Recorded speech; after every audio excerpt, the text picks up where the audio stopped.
परिचय। आज आरती और रचना बाजार गईं और फिर घर वापस आईं। आरती ने पंखे और बल्ब का स्विच ऑन किया। पंखा धीरे चल रहा था तो आरती ने पंखे के रेगुलेटर को तेज रफ्तार पर कर दिया। रचना ने आरती से पूछा, तुमने सिर्फ रेगुलेटर को घुमाया तो पंखे की रफ्तार कैसे बढ़ गई? ये कैसे काम करता है? आरती ने जवाब दिया कि पंखे का रेगुलेटर एक चर प्रतिरोधक की तरह काम करता है। शुरुआती स्थितियों में प्रतिरोध उच्च होता है और पंखे की गति कम होती है, लेकिन जब रेगुलेटर घुमाया जाता है तो इसका प्रतिरोध घटकर इसके न्यूनतम मान पर हो जाता है और इस प्रकार पंखे की गति उच्चतम हो जाती है। इसका अर्थ है कि प्रतिरोधक का घटता है तो विद्युत धारा का मान बढ़ता है। छात्रों, आज हम विद्युत धारा के बारे में और अधिक पढ़ेंगे।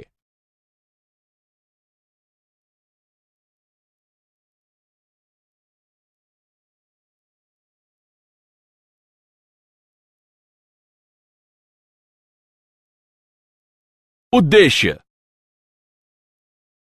इस पाठ के अंत में आप निम्न करने में सक्षम हो जाएंगे: विद्युत धारा को परिभाषित करना, चालकों में विद्युत धारा को समझना, ओम का नियम परिभाषित करना, प्रतिरोधकता की गणना करना, ओम के नियम की सीमाएं जानना, विभिन्न पदार्थों की प्रतिरोधकता का निर्धारण करना, प्रतिरोध की ताप निर्भरता का मूल्यांकन करना, विद्युत ऊर्जा और शक्ति को परिभाषित करना, प्रतिरोधकों के युग्म का मूल्यांकन करना, सेल और इसके संयोजनों को समझना, किरचॉफ नियम को बताना, व्हीटस्टोन सेतु, मीटर सेतु और पोटेंशियोमीटर को परिभाषित करना।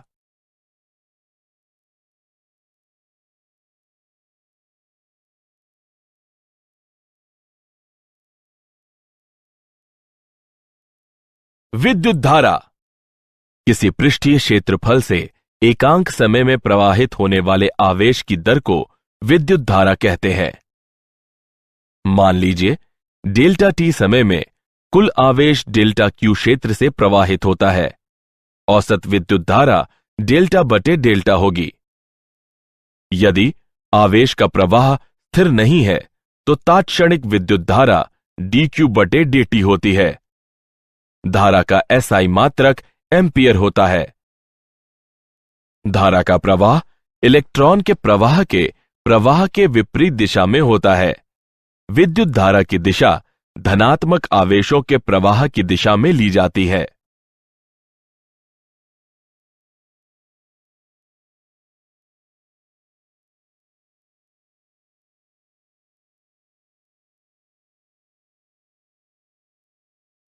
चालकों में विद्युत धारा। किसी चालक में धारा के प्रवाह के लिए उसमें विभवांतर होना आवश्यक है। धारा का प्रवाह उच्च विभव से निम्न विभव की दिशा में होता है। जब एक बैटरी किसी चालक के सिरों से जोड़ी जाती है तो बैटरी के टर्मिनल से जुड़े सिरों से प्रारंभ होकर चालक पर विपरीत चिन्ह का पृष्ठीय आवेश बनने लगता है। यह पृष्ठीय आवेश विद्युत क्षेत्र का निर्माण करते हैं। यह विद्युत क्षेत्र इलेक्ट्रॉन के विद्युत क्षेत्र के विपरीत दिशा में गति करने का कारण होता है। संघटट के कारण इलेक्ट्रॉन चालक में धीमी गति से प्रवाहित होते हैं और उनके औसत वेग को अपवाह वेग वीडी कहते हैं। इलेक्ट्रॉन के इस निर्देशित प्रवाह से धारा का निर्माण होता है।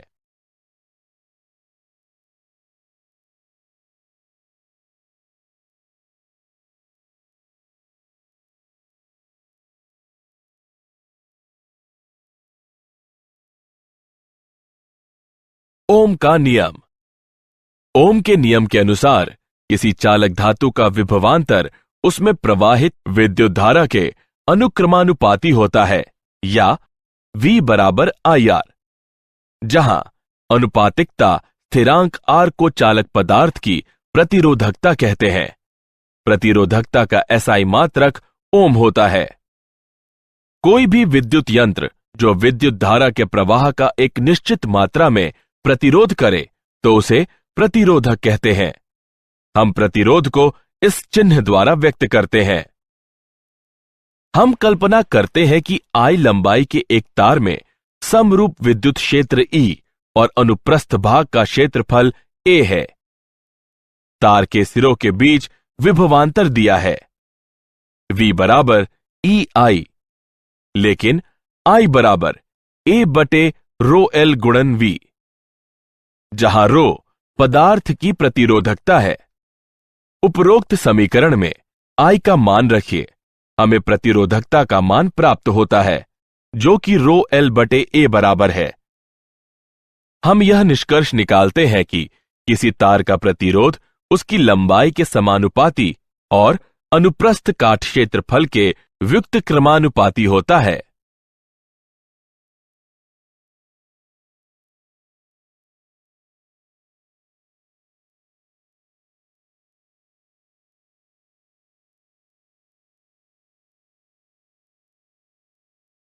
इलेक्ट्रॉन का अपवाह और प्रतिरोधकता का उद्गम। जब विद्युत क्षेत्र प्रयुक्त नहीं होता है तो इलेक्ट्रॉनों की यादृच्छिक तापीय वेग किसी भी दिशा में नेट धारा नहीं उत्पन्न करते। जब विद्युत क्षेत्र प्रयुक्त होता है तो प्रत्येक इलेक्ट्रॉन विद्युत क्षेत्र की दिशा के विपरीत त्वरण महसूस करता है। A बराबर ऋण E बटे M। एक काल अंतराल डेल्टा T विद्युत क्षेत्र के कारण इलेक्ट्रॉन के वेग में परिवर्तन E त्वरण और काल अंतराल के गुणन के बराबर होता है। यदि टाउ संघटकों के बीच औसत समय है, इलेक्ट्रॉन का औसत अपवाह वेग त्वरण और टाउ के गुणन के बराबर होता है। मात्रा टाउ को विश्रांति काल कहते हैं। यह निकाय को संघटक द्वारा साम्य ताप की अवस्था में वापस आने में लगा समय की मात्रा के बराबर होता है। धारा घनत्व को निम्न प्रकार व्यक्त किया जाता है। J बराबर ऋण NeVd। उपरोक्त समीकरण में Vd का मान रखने पर हमें प्राप्त हुआ J बराबर Ne वर्ग टाउ बटे M गुणन E। अतः पदार्थ की चालकता है सिग्मा बराबर Ne वर्ग टाउ बटे M और पदार्थ की प्रतिरोधकता है रो बराबर M बटे N गुणन E वर्ग टाउ। गतिशीलता। किसी चालक पदार्थ में गतिशील आवेश वाहक की गतिशीलता प्रति विद्युत क्षेत्र अपवाह वेग के परिणाम के रूप में परिभाषित होता है। गतिशीलता म्यू बराबर Vd बटे E, जो कि E टाउ बटे M के बराबर होता है।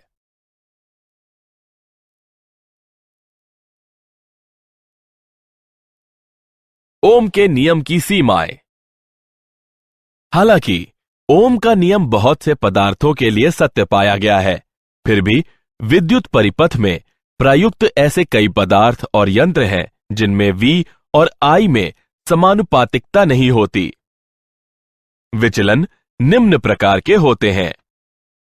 V और I के बीच संबंध चिन्ह V पर निर्भर करता है।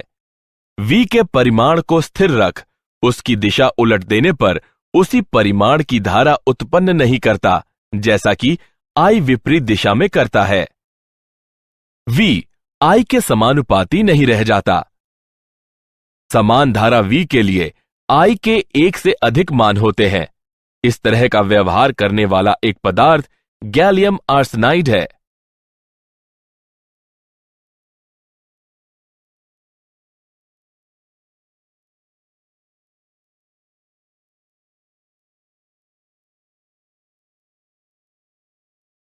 विभिन्न पदार्थों की प्रतिरोधकता। प्रतिरोधकता पदार्थों का नैसर्गिक गुण होता है। चालकों जैसे तांबा में निम्न प्रतिरोधकता होती है। अर्धचालक पदार्थों जैसे जर्मेनियम में प्रतिरोधकता चालक और कुचालक के बीच की होती है। विद्युतरोधी जैसे रबर में उच्च प्रतिरोधकता होती है। वर्ण कोड प्रतिरोधक की प्रतिरोधकता को दर्शाने के लिए वर्ण कोड की पद्धति का प्रयोग किया जाता है। प्रतिरोधक के चारों तरफ उनके विशेष महत्व वाली रंगों की एक पट्टी बिछा दी जाती है। आइए एक उदाहरण लें।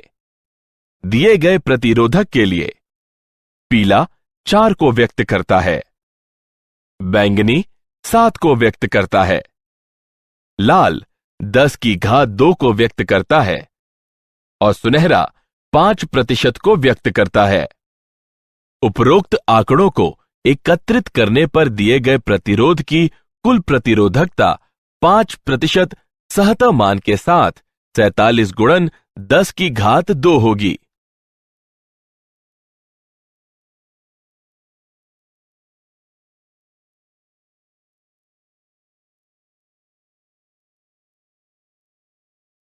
प्रतिरोधकता की ताप पर निर्भरता। किसी पदार्थ की प्रतिरोधकता ताप पर निर्भर करती है। ताप और प्रतिरोधकता का अंतर संबंध निम्न प्रकार व्यक्त किया जाता है, जहां रो और रो नॉट क्रमशः टी और टी नॉट ताप पर प्रतिरोधकताएं हैं। अल्फा को प्रतिरोधकता ताप गुणांक कहते हैं। धातुओं में ताप में वृद्धि के साथ ही प्रतिरोधकता में वृद्धि होती है और अल्फा का मान धनात्मक होता है। मिश्र धातुओं में प्रतिरोधकता बहुत अधिक होती है, लेकिन ताप निर्भरता क्षीण होती है। मिश्र धातु में पूर्ण शून्य ताप पर भी अवशेष प्रतिरोधकता होती है, जबकि शुद्ध धातु में पूर्ण शून्य ताप पर उपेक्षणीय अति न्यून प्रतिरोधकता होती है। अर्धचालकों में ताप में वृद्धि होने पर प्रतिरोधकता कम होती है और अल्फा ऋणात्मक होता है। विद्युत ऊर्जा और शक्ति। कल्पना कीजिए कि एक परिपथ में धारा I है और उसके दो सिरों A और B के बीच विभवांतर V है। काल अंतराल डेल्टा T में आवेश की एक मात्रा डेल्टा Q बराबर I डेल्टा T परिपथ के बिंदु A से B बिंदु की ओर चलती है और विद्युत क्षेत्र द्वारा किया गया कार्य है। जिस दर से विद्युत ऊर्जा किसी परिपथ के एक भाग में प्रवेश करती है, उसे विद्युत शक्ति निवेश कहते हैं। शक्ति का SI मात्रक वॉट होता है। प्रतिरोधक में क्षयित शक्ति। जब किसी प्रतिरोधक में विभवांतर V उपस्थित हो, प्रतिरोधक के मुक्त इलेक्ट्रॉन में विद्युत क्षेत्र द्वारा त्वरण उत्पन्न किया जाता है और उनमें गतिज ऊर्जा का संचार होता है। ये इलेक्ट्रॉन प्रतिरोधक पदार्थ के परमाणुओं से संघटन करने पर उन्हें अपनी गतिज ऊर्जा का एक अंश प्रदान करते हैं। प्रतिरोधक में ऊर्जा का यह स्थानांतरण प्रतिरोधक के ताप में वृद्धि कर देता है। प्रतिरोध में शक्ति निवेश निम्न प्रकार व्यक्त की जाती है।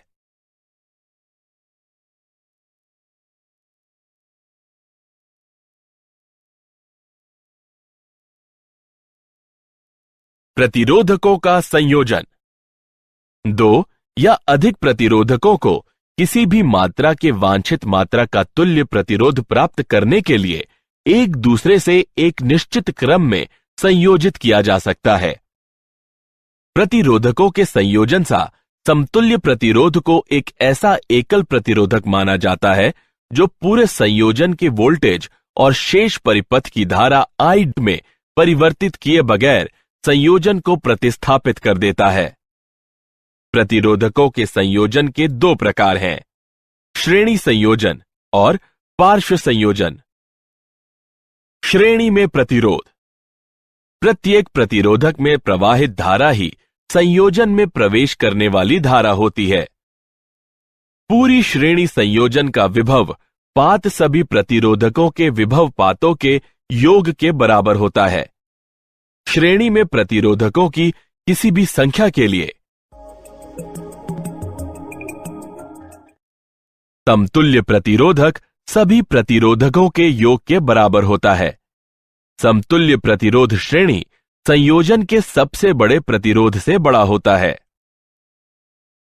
पार्श्व प्रतिरोध। प्रत्येक प्रतिरोधक में विभव पात समान होता है।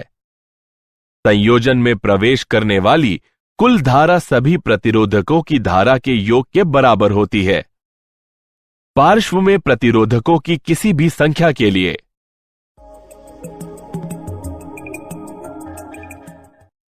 समतुल्य प्रतिरोधक का व्युत्क्रम सभी प्रतिरोधकों के व्युत्क्रमों के योग के बराबर होता है। समतुल्य प्रतिरोध संयोजन की सबसे छोटे प्रतिरोध से छोटा होता है।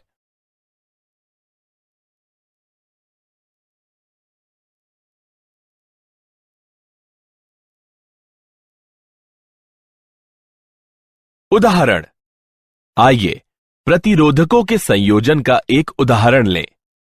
आकृति में दिखाए गए प्रतिरोधक संजाल में ए और बी के बीच प्रतिरोध की गणना कीजिए। आइए हल देखें। ए और बी के मध्य प्रतिरोध RAB की गणना के लिए हम आकृति में दिखाए गए एक समतुल्य संजाल का निर्माण करते हैं। अब हम भुजा GEFH के प्रतिरोध की गणना करते हैं, जो कि 1-1-1 बराबर 3 ओम है। यह भुजा GH के प्रतिरोध के पार्श्व में है। अतः G और H के मध्य प्रभावी प्रतिरोध 0.75 ओम है। अतः A और B के मध्य प्रभावी प्रतिरोध 2.75 ओम है। अब RAB बराबर 1-0.75-1 बराबर 2.75 ओम है।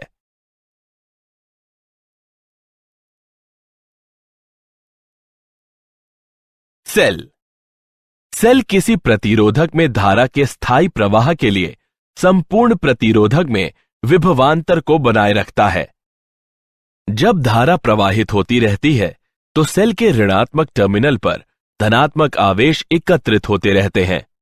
जब तक ये ऋणात्मक टर्मिनल के ये धनात्मक आवेश सेल के अंदर स्थित विद्युत अपघटय के माध्यम से धनात्मक टर्मिनल पर स्थानांतरित नहीं हो जाते, तब तक दोनों टर्मिनलों के बीच विभवांतर को स्थिर रखना संभव नहीं है। सेल के अंदर स्थित विद्युत अपघटय के माध्यम से एक टर्मिनल से दूसरे टर्मिनल तक आवेश के स्थानांतरण के लिए कार्य करने की आवश्यकता है, क्योंकि विद्युत अपघटनी विलयन आवेश की गति के खिलाफ प्रतिरोध उत्पन्न करता है। इसे सेल का आंतरिक प्रतिरोध कहते हैं।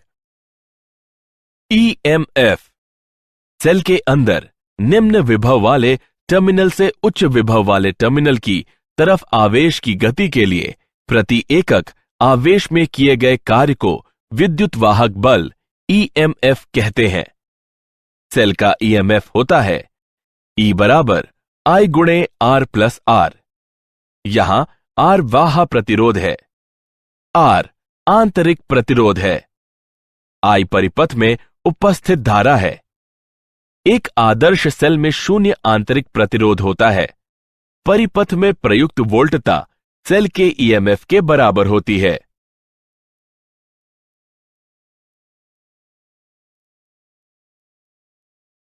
श्रेणी तथा पार्श्व क्रम में सेल। श्रेणी संयोजन में सेल। श्रेणी में सेल के सिरों को परस्पर इस प्रकार जोड़ा जाता है कि प्रत्येक सेल से धारा प्रवाहित हो। जब सेल श्रेणी क्रम में जोड़े जाते हैं तो बैटरी का EMF सभी सेलों के EMF के योग के बराबर होता है। कुछ आंतरिक प्रतिरोध सभी सेलों के आंतरिक प्रतिरोधों के योग के बराबर होता है। प्रत्येक सेल में वही धारा होती है जो पूरे श्रेणी क्रम में होती है। यदि N समरूप सेल प्रत्येक का EMF E और आंतरिक प्रतिरोध R है, एक श्रेणी में जोड़े गए हैं, तो परिपथ में प्रवाहित धारा होगी। पार्श्व क्रम में सेल संयोजन। जब सेल के आवेश को विभिन्न सेलों में विभाजित किया जाता है तो इसे पार्श्व क्रम सेल संयोजन कहते हैं। जब समरूप सेल पार्श्व क्रम में संयोजित होते हैं, बैटरी का EMF एकल सेल के EMF के बराबर होता है। कुछ आंतरिक प्रतिरोध का व्युत्क्रम सभी एकल सेलों के आंतरिक प्रतिरोधों के व्युत्क्रम के योग के बराबर होता है। बाह्य परिपथ की धारा सभी सेलों में समान रूप से विभाजित होती है। यदि N समरूप सेल प्रत्येक का ईएमएफ E और आंतरिक प्रतिरोध R है, एक पार्श्वक्रम में जोड़े गए हैं, तो परिपथ में प्रवाहित धारा निम्न होगी। किरचॉफ के नियम। पहला नियम, संधि नियम। किसी संधि पर संधि से प्रवेश करने वाली विद्युत धाराओं का योग इस संधि से निकलने वाली विद्युत धाराओं के योग के बराबर होता है। संधि में प्रवेश करने वाली या निकलने वाली विद्युत धाराओं का बीजगणितीय योग 0 होता है। दूसरा नियम, पाश नियम। प्रतिरोधकों तथा सेलों से सम्मिलित किसी बंद पाश के चारों ओर विभव में परिवर्तनों का बीजगणितीय योग 0 होता है।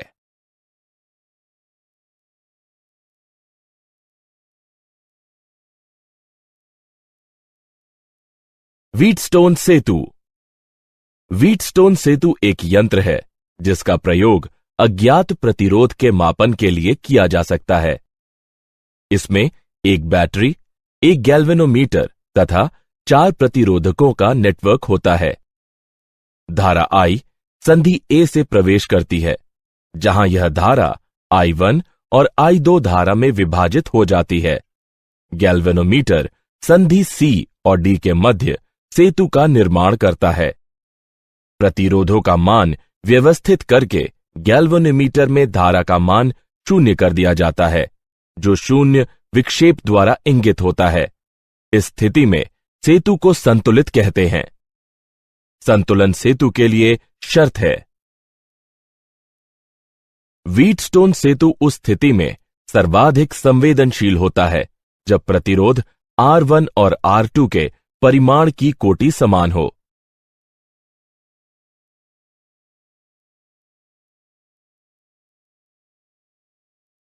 मीटर सेतु। मीटर सेतु व्हीटस्टोन सेतु की एक प्रायोगिक युक्ति है।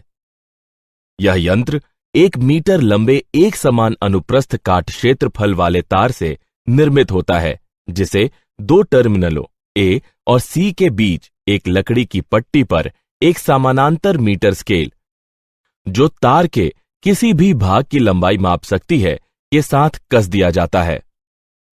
हम सेल को पूरे तार, जिसकी लंबाई AC है, से जोड़ देते हैं। गैल्वेनोमीटर का एक सिरा रिक्तियों के मध्य बीचों बीच बिंदु D पर तांबे की पट्टिका से जुड़ा रहता है और दूसरा सिरा एक जॉकी से जुड़ा होता है, जिसे तार के किसी भी वांछित बिंदु से जोड़ा जा सकता है।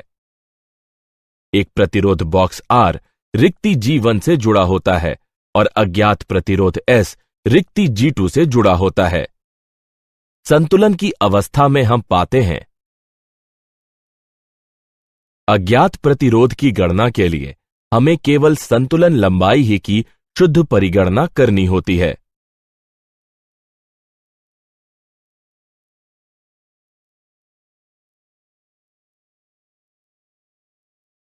विभव मापी। विभव मापी का अनुप्रयोग 2 सेलों या ईएमएफ के अन्य 2 स्रोतों के ईएमएफ की तुलना करने के लिए किया जाता है। विभव मापी का प्रयोग सेल के आंतरिक प्रतिरोध के मापन, धारा मापीय वोल्ट मापी के अंश शोधन, प्रतिरोधों की तुलना करने और ताप विद्युत ईएमएफ के मापन के लिए किया जाता है। विभव मापी का सिद्धांत। एक समान अनुप्रस्थ काट क्षेत्रफल और एक समान संघटन वाले किसी भी लंबाई के तार से जब एक स्थायी विद्युत धारा प्रवाहित होती है, तो उसका विभवांतर उसकी लंबाई के समानुपाती होती है। विभव मापी से जितना कम विभवांतर मापा जा सकता है, विभव मापी की संवेदनशीलता उतनी ही अधिक होती है। विभव मापी का टर्मिनल A एक बैटरी, एक धारा मापी, एक धारा नियंत्रक और एक गामी कुंजी की सहायता से टर्मिनल B से जुड़ा हुआ है। दिए गए सेल का धनात्मक टर्मिनल, जिसकी आंतरिक प्रतिरोधकता ज्ञात करनी है, विभव मापी के टर्मिनल A से जुड़ा हुआ है और ऋणात्मक टर्मिनल एक गैल्वेनोमीटर G और प्रतिरोध बॉक्स के माध्यम से सर्पी संपर्क S से जुड़ा हुआ है। सेल का आंतरिक प्रतिरोध निम्न है। यहां L1 संतुलन लंबाई है जब K2 खुला है, L2 संतुलन लंबाई है जब K1 खुला है।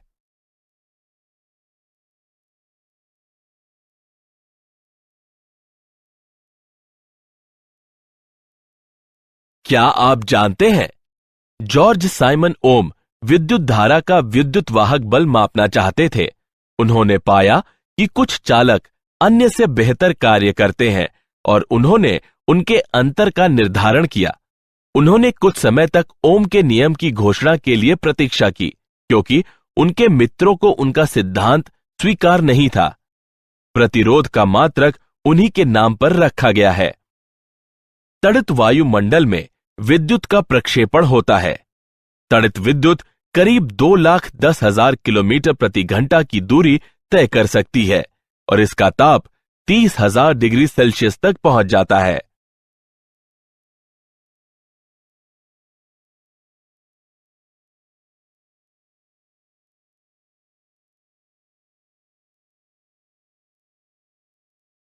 किसी अन्य अवयव जैसे कोई प्रकाश उत्सर्जी डायोड के साथ श्रेणी क्रम में रखी प्रतिरोधक धारा को सुरक्षित मान तक घटा देता है। बैटरी विस्फोट बैटरी के दुरुपयोग या खराबी के कारण होता है, जैसे कि रिचार्ज न होने वाली बैटरी को रिचार्ज करना या बैटरी में शॉर्ट सर्किट हो जाना। कार की बैटरियों में जब शॉर्ट सर्किट से अत्यधिक विद्युत धारा उत्पन्न हो जाती है तो उनके विस्फोट की ज्यादा संभावना होती है।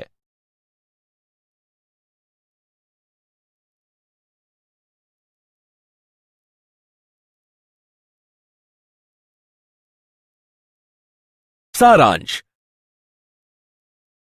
आइए हमने जो कुछ सीखा है उसे संक्षेप में दोहराएं।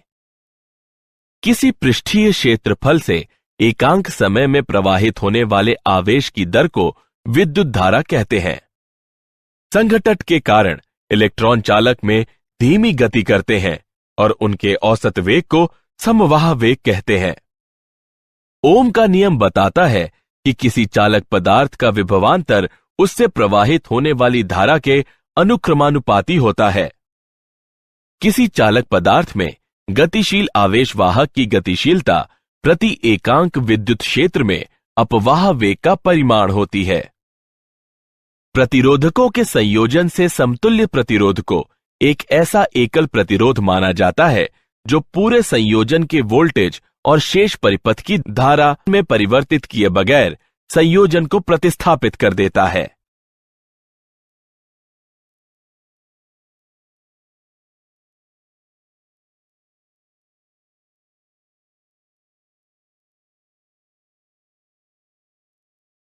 सेल के अंदर निम्न विभव वाले टर्मिनल से उच्च विभव वाले टर्मिनल की तरफ आवेश की गति के लिए प्रति एकक आवेश में किए गए कार्य को विद्युत वाहक बल कहते हैं।